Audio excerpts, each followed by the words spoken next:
겸손히 주를 섬길 때 괴로운 일이 많으나 구주여 내게 힘주사 잘 감당하게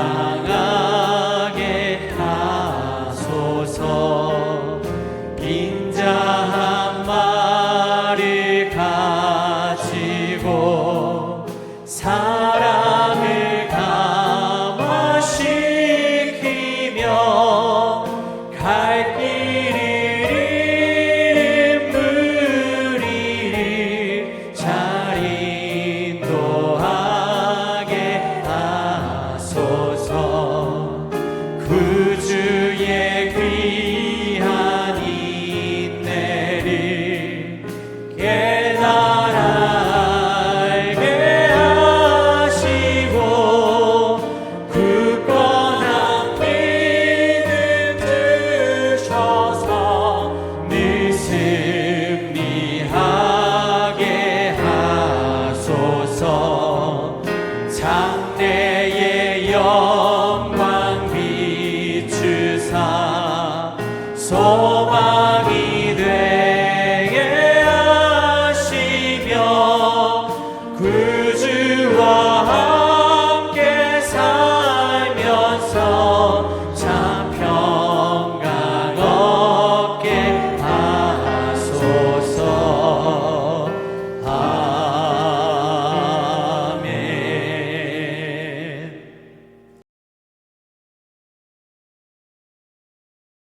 할렐루야. 사랑하는 성도 여러분, 오늘도 하나님의 말씀으로 하루를 열어 새 힘을 얻고 주님의 은혜를 누리는 시간이 되시기를 축복드립니다. 오늘 우리가 함께 보실 말씀은요, 열왕기하 13장 23절 말씀입니다. 여호와께서 아브라함에게 이삭과 야곱과 더불어 세우신 언약 때문에 이스라엘에게 은혜를 베풀며 그들을 불쌍히 여기시며 돌보사 멸하기를 즐겨하지 아니하시고 이때까지 자기 앞에서 쫓아내지 아니하셨더라. 사랑하는 성도 여러분, 오늘 우리가 함께 나눌 열왕기하 13장부터 15장까지 말씀은요, 사실 우리가 읽다 보면은 좀 답답한 그런 마음이 먼저 들게 됩니다.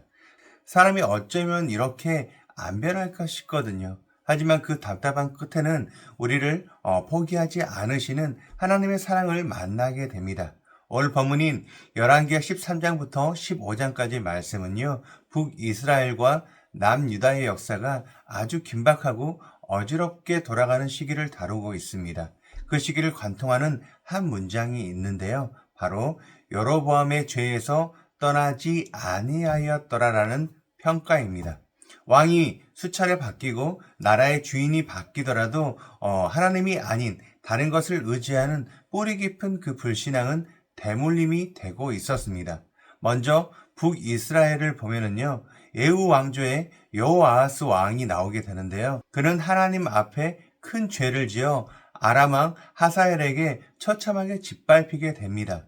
군사력이 다 무너져서 먼지처럼 되었을 때 그는 비로소 하나님께 살려달라고 매달리게 됩니다.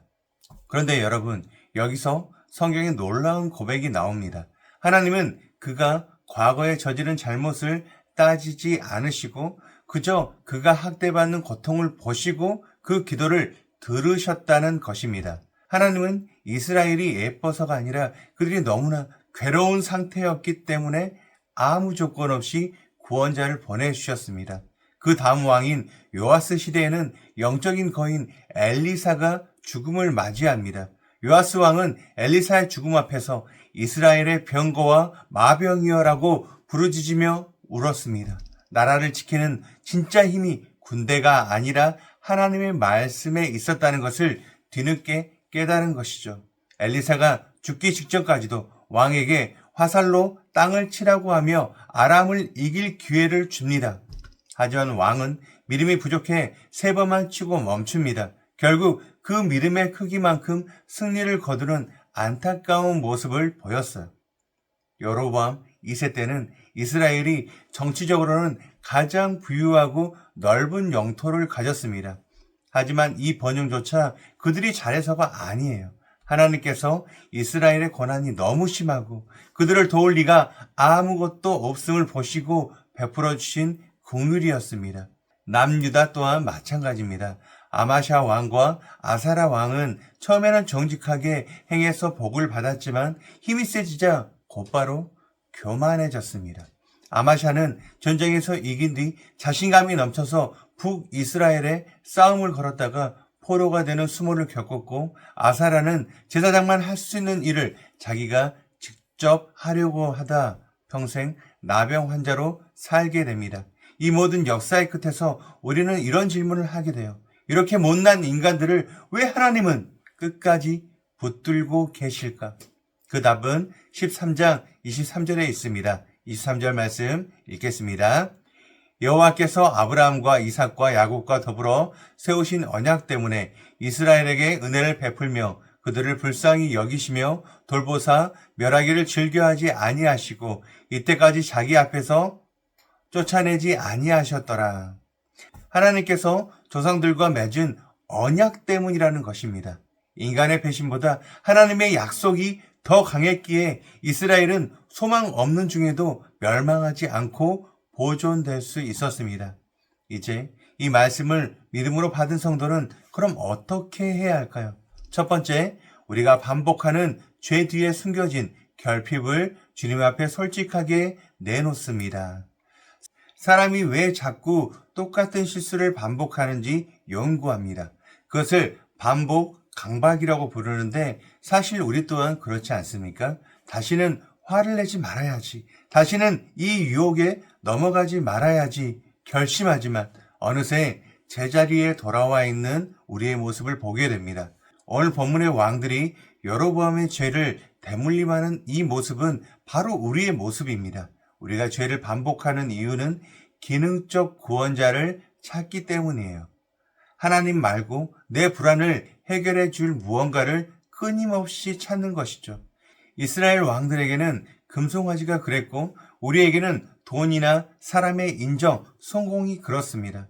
우리 인간은 내 불안을 해결해 준다면 뭐든지 할게요라고 하며 죄의 습관에 빠지게 된다는 것입니다. 하지만 사랑하는 성도 여러분, 오늘 본문에서 하나님이 여호아스의 기도를 들으신 그 이유를 기억하시길 바랍니다. 그가 잘해서가 아니라 그가 학대받고 고통스러운 상태였기 때문입니다. 죄의 반복을 끊는 시작은 내가 이렇게 노력을 했으니 이제 좀 저를 봐주세요 라는 태도가 아닙니다. 오히려 주님, 저는 제 힘으로 이 습관을 못 고칩니다.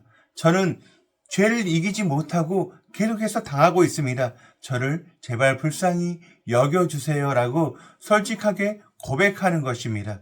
여러분의 그 무너진 마음, 자책하는 마음 그 자체가 하나님이 일하시는 통로가 됩니다. 하나님은 여러분의 실력이 아니라 여러분의 아픔에 먼저 반응을 하시는 분이십니다.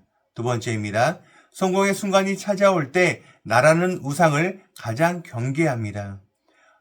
본문의 아마샤와 아사랴는 나라가 잘되고 전쟁에 이기자마자 무너졌습니다.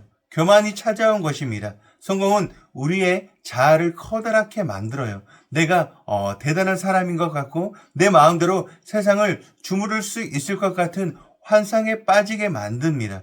칼빈은 인간의 마음이 우상을 제조하는 공장이라고 했어요. 우리가 성공할 때 우리는 가장 먼저 나라는 우상을 만들어 그 앞에 절하기 시작합니다. 내가 이만큼 기도를 해서 응답받았어. 내 실력이 좋아서 이 자리까지 왔어. 라고 생각하는 순간 우리는 하나님의 은혜에서 멀어지게 됩니다. 아사랴가 제사장의 권한까지 탐내다가 나병까지 걸린 것은 자기가 하나님과 동등해지려는 교만 때문이었습니다. 사랑하는 성도 여러분, 삶이 잘 풀리고 있으십니까? 기도가 응답되고 모든 것이 좋은 길로 가고 있다고 여겨지나요?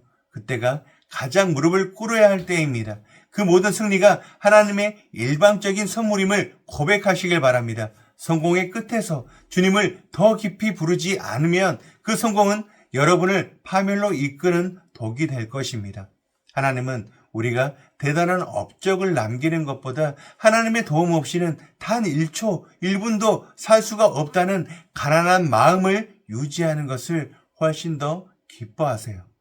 마지막 세 번째입니다. 내 느낌보다 하나님의 언약을 더 신뢰하는 훈련을 합니다. 이스라엘의 역사를 보면은요, 이제 끝났다 싶은 그런 순간들이 참 많이 있었습니다. 아람의 압제, 극심한 가난, 왕들의 타락, 상황만 보면 아무런 소망이 없었습니다. 하지만 하나님은 아브라함과 이삭과 야곱에게 하신 약속 때문에 그들을 쫓아내지 않으셨습니다. 이스라엘에게 고난은 그들을 죽이려는 벌이 아니라 하나님의 약속 안으로 다시 불러들이는 사랑의 외침이었습니다. 우리 삶에도 이해할 수 없는 고통과 침묵의 시간이 있어요. 그때 우리는 하나님 도대체 어디에 계십니까? 하나님이 나를 버리셨습니까? 라고 그렇게 느껴지는 순간이 올 때가 있습니다. 하지만 분명히 기억하시길 바라요. 우리의 구원은 우리의 느낌에 근거하지 않습니다. 하나님이 변하지 않는 약속에 근거를 합니다. 하나님이 자기 아들을 죽이시면서까지 우리와 맺으신 그 사랑의 언약은 우리의 실패보다 훨씬 더 강력하십니다. 여러분이 오늘 어떤 실패를 당하시든 어떤 절망적인 상황 가운데 처해 있으시든 그것들은 큰 상관이 없습니다. 하나님은 여전히 너는 내 자녀다라는 그 언약을 분명히 우리와 함께 붙들고 계십니다. 내 감정의 기복에 휘둘리지 말고 십자가에 완성된 그분의 약속에 인생의 닷을 내리시길 바랍니다. 그것이 이 어두운 세상을 이기는 유일한 비결이 됩니다. 우리를 포기하지 않으시는 그 놀라운 사랑이 오늘 여러분의 모든 걸음을 붙들어 주실 것입니다. 우리 함께 기도하시겠습니다. 은혜와 진리가 충만하신 하나님 아버지, 오늘 말씀을 통해 끊임없이 무너지고 교만해지는 우리의 실체를 보게 하여 주시니 감사합니다. 또한 그런 우리를 단 한 번도 포기하지 않으시는 그 주님의 사랑 가운데 우리가 나아가게 하여 주시옵소서. 주님, 우리가 성공의 자리에서는 겸손을 잃지 않게 하여 주시고 실패와 고통의 자리에서는 절망하지 않게 하여 주시옵소서. 도리가 없다고 탄식하는 그 빈자리에서 하나님의 구원이 시작됨을 믿습니다. 우리의 노력과 결심으로는 끊을 수 없는 죄의 반복을 오직 십자가의 보혈로 덮어주시고 성령의 인도하심에 온전히 순종하는 하루가 되게 하여 주시옵소서. 우리의 어떠함과 상관없이 너는 내 것이라 말씀하시는 그 언약의 말씀만을 굳게 붙잡고 오늘 하루도 당당하게 하지만 겸손하게 살아가게 하여 주시옵소서. 자격 없는 우리를 위해 모든 것을 내어주신 우리 주 예수 그리스도의 이름으로 간절히 기도드립니다. 아멘. 오늘 우리가 함께 기도할 도구기도 제목은 양승윤 선교사님을 위하여입니다. 첫 번째, 양승윤 최은선 선교사님과 그 가정을 위해서 울산 지역에서 진행되는 베트남 선교사역이 하나님의 선하신 인도하심을 따라가도록 선교의 모든 과정에서 하나님의 지혜와 분별력이 충만하게 임하고 민감하게 깨달아 순종할 수 있도록 기도하시기 바랍니다. 두 번째, 산다가 마을의 복음 진보와 울산 지역 선교 동원을 위하여 뿌려진 복음의 씨앗이 생명력 있게 드러나도록 마을 공동체와의 지속적인 관계를 지혜롭게 잘 유지하도록 기도하시기 바랍니다. 이어서 육신의 질병으로 고통받고 있는 교회 식구들, 경제적 어려움을 겪는 식구들, 타지와 타국에 있는 식구들, 우리 교회 다음 세대를 위해서 기도하시기 바랍니다. 또한 나라와 민족을 위해서 한국교회와 세계 선교를 위해서 기도하시기 바랍니다. 그리고 담임 목사님께서 상반기 안식년 기간 동안 주님 안에서 온전한 쉼을 얻으시고 영육이 강건해지는 시간이 될 수 있도록 기도하시기 바랍니다. 끝으로 오늘도 주님과 깊이 교제하시는 하루가 되길 소망하며 각자의 기도 제목을 놓고 기도하시겠습니다.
음.